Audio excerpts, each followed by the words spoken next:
নমস্কার বন্ধুরা, সবাই কেমন আছো? আশা করি সবাই ভালো আছো। যাই হোক, আমি আজকে একটা রেসিপি করে দেখাচ্ছি। আজকে রেসিপি এবার গাজরের হালুয়া। হালুয়া বানাতে যা যা লাগে, প্রথমে গাজরটা ঝুড়ে নিয়েছিলাম, ঘি নিয়েছি, চিনি নিয়েছি, আমুল দুধ নিয়েছি, গরুর দুধ নিয়েছি, তেজপাতা, এলাচ, কাজু বাদাম, 1 কিউব বাটার নিয়েছি। এবার আমি রেসিপিটা করে দেখাবো। প্রথমে কড়াইটা আমি গরম করতে দিয়ে দিয়েছিলাম গ্যাসের মধ্যে।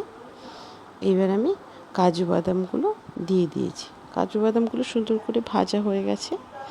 ভাজা হয়ে যেতে কড়াই থেকে নামিয়ে নিচ্ছি।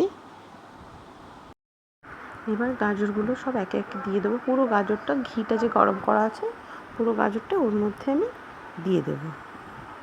দিয়ে সুন্দর করে নাড়তে থাকবো।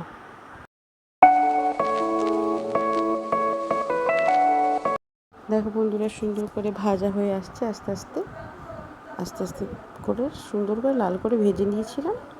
এরপর আমি যে কিউবটা নিয়েছিলাম বাটারের, ওই কিউবটা দিয়ে দিলাম কড়ার মধ্যে। দিয়ে ওটা ভালো করে গরম করে গলিয়ে নেব। কড়ার মধ্যে সুন্দর করে গলিয়ে নেব বাটারটা গলে গেলে বন্ধুরা, এর মধ্যে বাটারটা দেখো গলে গেছে, সুন্দর করে বাটারটা গলে গেছে। এর মধ্যে ঘিটা দিয়ে দেবো। ঘিটা আমি দিলাম আমার অপশনাল, আমি নিজের ইচ্ছে মতো। ওটা বাটারের আর ঘিয়ের দুটো একসাথে টেস্টটা নেব বলে আমি ওর মধ্যে একটু ঘি দিয়েছিলাম। এবং ঘিয়ের মধ্যে তেজপাতা আর এলাচ দিয়ে ভালো করে গাজরটাকে আবার সুন্দর করে দুটোর সাথে মিশিয়ে নেব।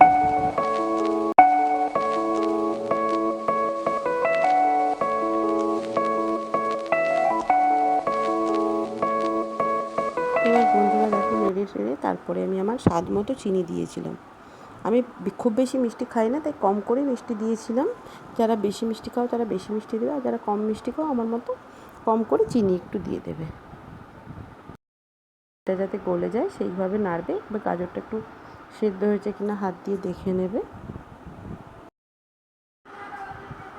এবার দেখো বন্ধুরা, আমুল দুধটা দিয়ে দিচ্ছি আমার পরিমাণ মতো। আমি 2 চামচ আমুল দুধ দিয়েছি। যেখানে আমি এখানে গরুর দুধ নিয়েছি, তাই আমি 2 চামচ আমুল দুধ দিয়েছি। এরপর আমুল দুধটা দিয়ে ভালো করে নেড়ে চেড়ে কাজু বাদাম যে ভেজে রেখেছিলাম, কাজু বাদামটা দিয়ে দেবো। কাজু বাদামটা দেওয়ার পরে আবার নেড়ে চেড়ে গরুর যে দুধ নিয়েছিলাম সেটা দিয়ে দেবো। ভালো করে দিয়ে ওটাও, দুধটা দেওয়ার পরে কাজু বাদাম দুধ একসাথে ভালো করে মিশিয়ে নেড়ে চেড়ে নেব। নেড়ে চেড়ে নিলে আমার রেডি হয়ে যাবে। দেখো বন্ধুরা, আমার হালুয়াটা তৈরি হয়ে গেছে।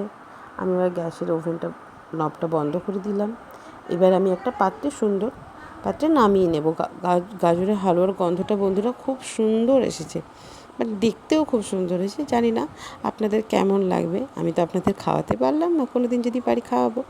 দেখো, এবার আমি একটা ছোট্ট প্লেটে সার্ভ করে দিলাম। বন্ধুরা, রেসিপিটা কেমন লাগলো কমেন্ট করে বন্ধুরা কমেন্ট বক্সে কমেন্ট করে জানিও। টাটা।